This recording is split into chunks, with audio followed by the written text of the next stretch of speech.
আলহামদুলিল্লাহ ওয়াসসালাতু ওয়াসসালামু আলা রাসূলিল্লাহ বাদ। লন্ডন থেকে আমি মুস্তাফিজ রহমানী আপনাদের সবাইকে সাদর আমন্ত্রণ জানাচ্ছি। আজকে এই মুহূর্তে যে প্রশ্নটি নিয়ে আমরা কথা বলবো, এই প্রশ্নটি যিনি করেছেন কবির হোসাইন, কুমিল্লা দাউদকান্দি থেকে হোয়াটসঅ্যাপে প্রশ্নটি করেছেন। আপনাদের কোনো প্রশ্ন থাকলে স্ক্রিনে প্রদত্ত হোয়াটসঅ্যাপ নাম্বারে আপনারা প্রশ্নটি করতে পারেন অথবা যে কোনো বিষয়ে যোগাযোগ করতে পারেন ইনশাআল্লাহ। প্রথমত উনি বলেছেন যে মোহতারাম, তওবা কবুল হওয়ার শর্তগুলি কী কী?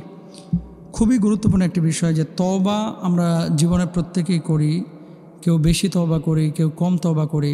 তওবাহীন কেউ যদি মারা যায় তাহলে এই সমস্ত গুনাহের কারণে আল্লাহর আদালতে কিন্তু দাঁড়ানো লাগবে। এক নম্বর, আল্লাহ সুবহানাহু ওয়া তাআলা পবিত্র কোরআনুল কারীমের মধ্যে কি বলছেন দেখেন, ওয়াসারিউ ইলা মাগফিরাতিম মির রাব্বিকুম ওয়া জান্নাতিন আরদুহাস সামাওয়াতি ওয়াল আরদ উইদ্দাত লিল মুত্তাকিন। আর তোমরা দ্রুত অগ্রসর হও তোমাদের রবের পক্ষ থেকে মাগফিরাত ও জান্নাতের দিকে, যার পরিধি আকাশসমূহ পৃথিবীর সমান, যা মুত্তাকিদের জন্য প্রস্তুত করা হয়েছে। তাহলে ক্ষমার জন্য আল্লাহর কাছে বলা এটা আমাদের কথা না, আল্লাহ সুবহানাহু ওয়া তাআলা নিজেই আমাদেরকে বলেছেন। এরপরে দেখেন আল্লাহ সুবহানাহু ওয়া তাআলা বলছেন, ফাকুল তুস্তাগফিরু রাব্বাকুম ইন্নাহু কানা গাফফারা ইউরসিলিস সামা আলাইকুম মিদরারা ইউমদিদকুম বিআমওয়ালি ওয়া বানিনা ওয়া ইয়াজআল লাকুম জান্নাতি ওয়া ইয়াজআল লাকুম আনহারা। আর বলেছি তোমাদের রবের কাছে ক্ষমা চাও, নিশ্চয় তিনি পরম ক্ষমাশীল, তিনি তোমাদের উপরে মুষলধারে বৃষ্টি বর্ষণ করবেন আর তোমাদেরকে ধন সম্পদ ও সন্তান সন্ততি দিয়ে সাহায্য করবেন, তোমাদের জন্য বাগ বাগিচা দেবেন আর দেবেন নদী নালা। প্রিয় ভাই এবং বোনেরা, তওবা আমরা যখন করব আমরা কয়েকটি বিষয় মাথায় রাখবো। এক নাম্বার হচ্ছে আমাদের ইখলাস ঠিক রাখতে হবে যে আল্লাহর সন্তুষ্টি এবং ক্ষমা লাভ করার উদ্দেশ্যেই আমরা তওবা করছি।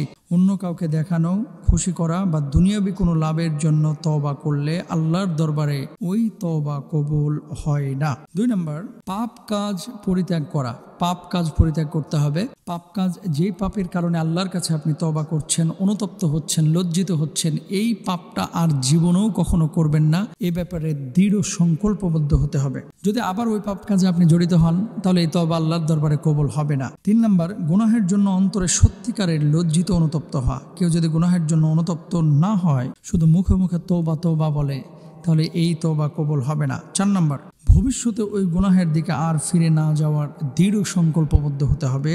অন্তরে যদি ওই গুনাহ আবার করার ইচ্ছা থাকে তাহলে তওবা কবুল হয় না। 5 নম্বর, তওবা করতে হবে মৃত্যু যন্ত্রণা শুরু হওয়া বা মৃত্যুর লক্ষণ প্রকাশ পাওয়ার আগেই। মুমূর্ষু ব্যক্তির তওবা আল্লাহ সুবহানাহু ওয়া তাআলা কবুল করেন না। ইমাম নববী রাহিমাহুল্লাহ বলেন, তওবা কবুল হওয়ার অন্যতম শর্ত হলো তওবা করতে হবে গলার কাছে আত্মা পৌঁছানোর আগেই। রাসূল আকরাম সাল্লাল্লাহু আলাইহি ওয়াসাল্লাম বলেছেন, আর যখন আত্মা কণ্ঠনালীতে পৌঁছে যায় অর্থাৎ মৃত্যুর নিকটবর্তী মুহূর্ত আসে তখন আর তওবা কবুল হয় না।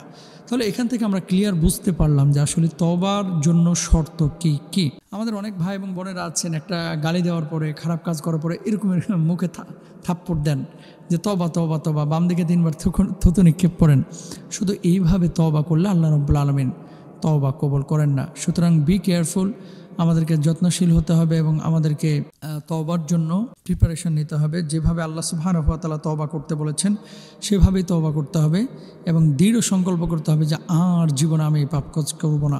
অনেক সময় এত পাপ আপনি করেছেন, চিন্তা করেন যে আল্লাহ তাআলা কি আমাকে ক্ষমা করবেন? এত পাপ আমার জীবনে, কিভাবে আল্লাহ সুবহানাহু ওয়া তাআলা আমাকে ক্ষমা করবেন? আল্লাহ সুবহানাহু ওয়া তাআলা নিজেই বলছেন, লা তাকনাতু মির রাহমাতিল্লাহ, আল্লাহর রহম থেকে তোমরা নিরাশ হও না। আল্লাহ সুবহানাহু ওয়া তাআলা ক্ষমাশীল, তিনি ক্ষমা করতে পছন্দ করেন। ইন্নাল্লাহা লা ইয়াগফিরুয যুনুবা জামিআ, আল্লাহ সুবহানাহু ওয়া তাআলা সমস্ত গুনাহগুলো ক্ষমা করবেন যদি ডাকার মতো আমরা আল্লাহ সুবহানাহু ওয়া তাআলাকে ডাকতে পারি। আল্লাহ তাআলা তৌফিক দান করুন, আমিন। আসসালামু আলাইকুম।